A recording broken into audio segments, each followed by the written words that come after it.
Depuis quelques années, je travaille avec Frédéric Mett, qui s'occupe de l'espace Art et Liberté, qui est attenant au Conservatoire de Charenton-le-Pont. Et pour son exposition Champs visuels, j'ai essayé de rentrer dans sa thématique en cherchant des correspondances entre des œuvres musicales et l'art plastique au sens général sur la notion de champ visuel.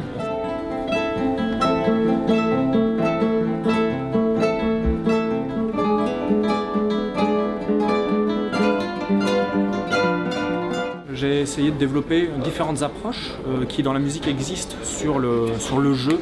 Vraiment, on parle du jeu musical, mais il y a aussi un jeu de construction à l'intérieur des pièces.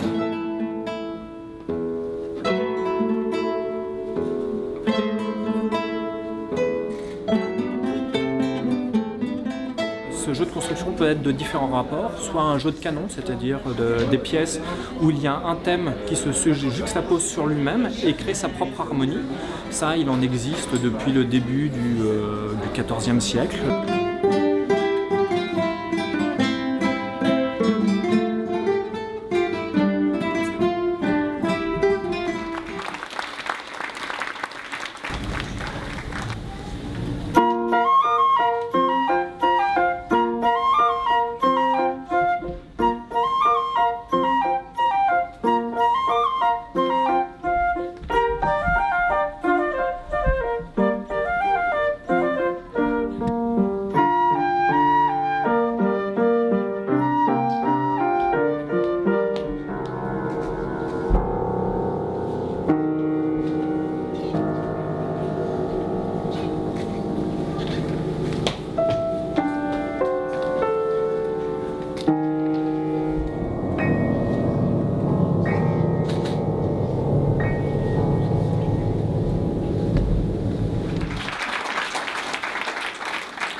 Des pièces de compositeurs contemporains, donc Georgy Kurtág pour le piano, Philip Glass dans la musique répétitive et un compositeur vraiment d'aujourd'hui, parce que ce qui m'intéressait aussi dans ce travail, c'était de montrer différentes palettes.